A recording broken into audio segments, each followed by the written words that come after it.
This video deals a lot with your options on the table, and anytime you're shooting at any shot in any game, you have several different options, and it's a matter of choosing.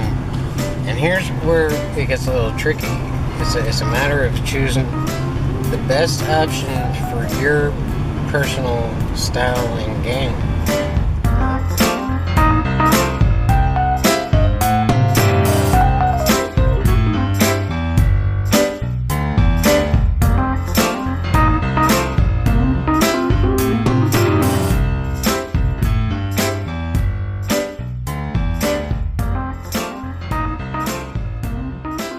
The 5 o'clock shadow.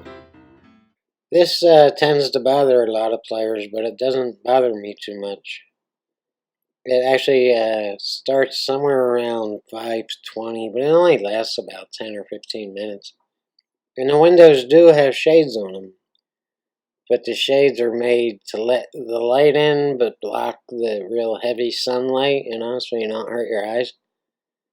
And they're expensive, but they're not practical for a pool room. And this is what happens. But again, it doesn't bother me. I don't know why. It probably should bother me, but it doesn't distract me or anything. So I just, do my thing.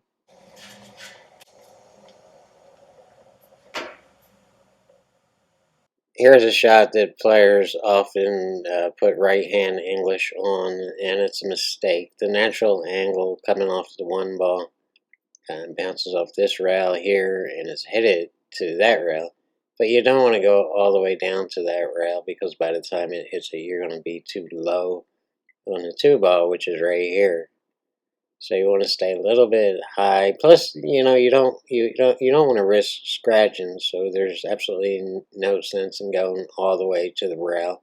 You want to stay up high on the two and then go down to the bottom rail to spin back out for a shot on the 3 and an easy shot on the 4.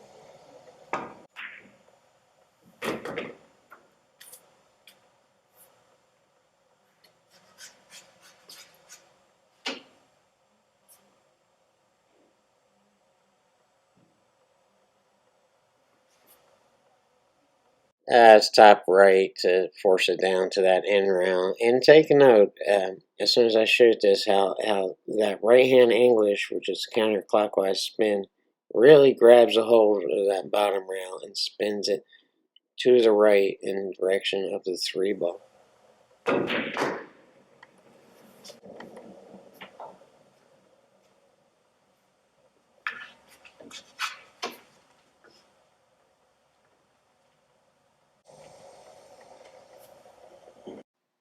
Yeah, I can see myself putting top left on this, but I'm not real sure that's a great idea, so let's stop and go back a little bit and check it out.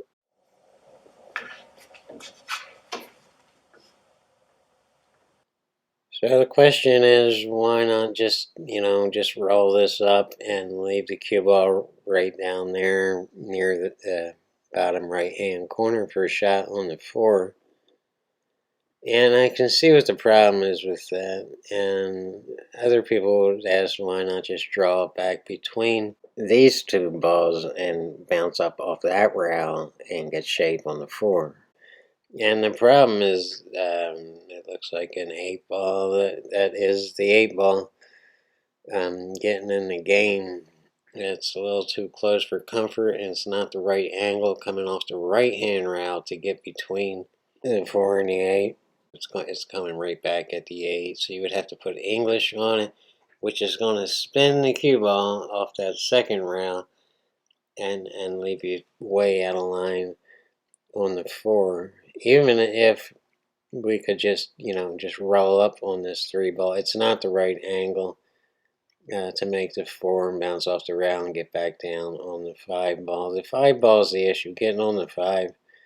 And the only logical way to get on that 5 is to go down to that bottom rail and bounce out for a shot in this top left-hand corner. And I'm trying to get straight in on the 4, but you'll see I get short, because I just want to roll down from the 4 for a straight-in shot, or close to it, a straight-in shot on the 5 ball in this corner. But you'll see I goofed all of that up.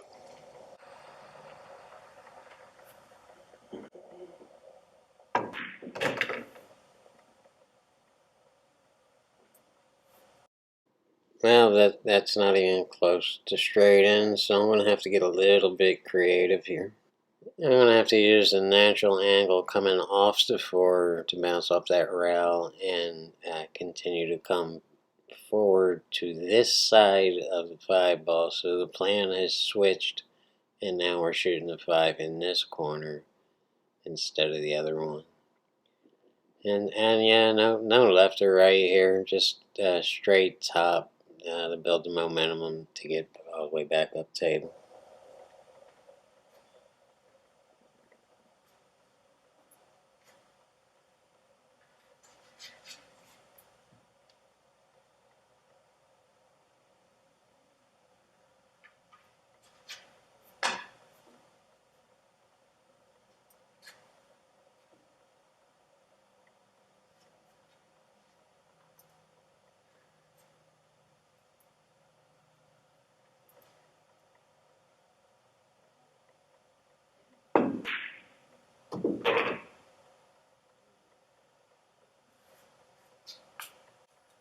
Well, that came up short again, but it's not as bad as it looks. We have options here. We have a lot of options. And let's go ahead and analyze some of them. I could put bottom right on this and just kill all speed off the cue ball and reverse the English to kill it off that rail. And just get pretty much straight in on the 6 to go to that rail and get up behind the 7. It's not a bad idea, but I don't like it because then you're dealing with deflection and the cue ball could squirt, the object ball could squirt or skid or whatever you want to call it. And I just want to eliminate all possibilities of issues like that coming into the game. Another option is to just put top on this ball and go to this top rail all the way back down to the bottom rail and all the way back up table. Well, not all the way, come up a couple feet short of this top rail for the right angle to get back on the 7. I don't like any of those options, so I'm coming up with option number 3, and that's just to hit this ball lightly with the center cue ball and just bounce out right up under that 7 ball, just like that. And it would have been okay if I hit that 7 because of the angle I was coming off of the rail. It wouldn't have tied it up, and I didn't have any chance of getting behind the 7.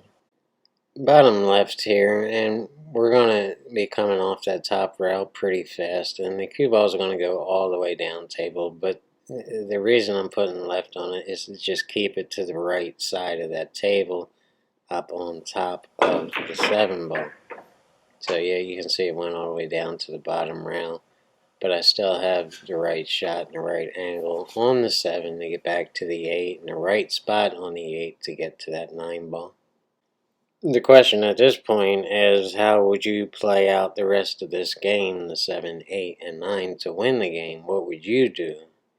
And now we're going to stop right here and replay the whole game from start to finish 1 through the 9 ball.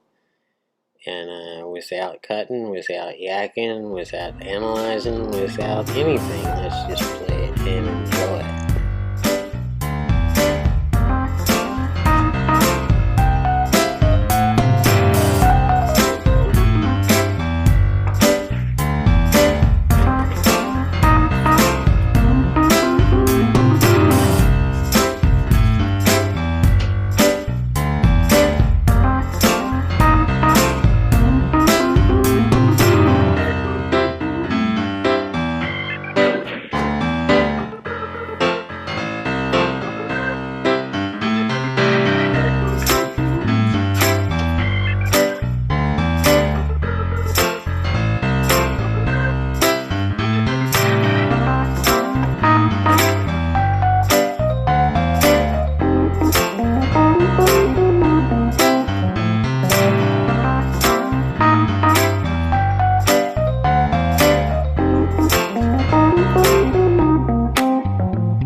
nephew in there, and I'm just kind of warming up and hitting balls and stuff, and the nephew goes out to the car and brings back this huge, big bag of chips, and they're sitting there, and they tried to eat them, and they got a ball and everything for them, and the dad or his uncle or whatever, he didn't like them. Didn't like it. Said, dude, these things are nasty. And then the son wound up agreeing with him. They only ate a couple chips and said, nah, I can't do that. And then they left them out on the table with a whole big bag and stuff, and they poured the bowl back in the bag. And so they leave. And after about an hour hitting balls. So I walk over. I'm like, oh, they can't be that bad. So I tried one, and I'm reading the bag, and they're made by Bush's, the bean company, the people who Bush's baked beans. And they're bean chips, spicy bean chips. And I tried one, I was like, yeah, these are pretty nasty. And I'm just like, yeah, I walk away and go back to my table, and the aftertaste is still in my mouth, the crumbs are still in my mouth, and I'm chewing them up as I'm shooting. It's $2, $3 or something. And I'm like, oh, they ain't that bad. And they kind of grew on me, So, I ate a couple more, and I went and got the whole bag and brought it to my table and sat down and started munching on these. And then my game, Gary Phillips, comes in. And the more I'm eating these, the more I'm digging on them, And Gary Phillips comes in, and he's playing real good, and he's running like 2 and 3 packs on me. So it's giving me plenty of time to sit there and eat these chips. And they had a hot sauce too. They were dumping hot sauce on the chips, and I think that's what they didn't like about them, because the hot sauce was fucking nasty, man. I tried it. It was like, yeah, it tasted like watered down ketchup or something. It was terrible. And so anyway, I wound up eating after a course of, and I'm talking a big bag. I'm not just talking like a Lay's potato chip bag, which is a decent sized bag.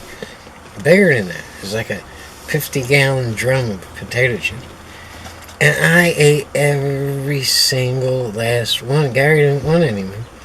I ate every single stinking chip in that bag. Even the crumbs and stuff. I couldn't get enough of them. And it was like I was addicted to them or something. I wound up losing 2 matches in a row because Gary came in with, with a mission. And anyway, the dude comes back, the dad or the uncle, comes back, like, an hour later he comes back and he's looking for his fucking chips. And I ate and my stomach's all bloated and shit. I ate the dude's chips, and I'm like, I cracked the joke. I was like, you just can't get enough pool, can you? And he's just like, yeah, I'm not here to play pool. And he's looking around for his chips, and I'm like, oh my god, I hate the man's chips. But the dude didn't like him anyway, so I don't know why he came back. I bet you they grew on him too. There's some kind of chemical in there that grows on you. And you just want more. Anyway, that's the end of my list story.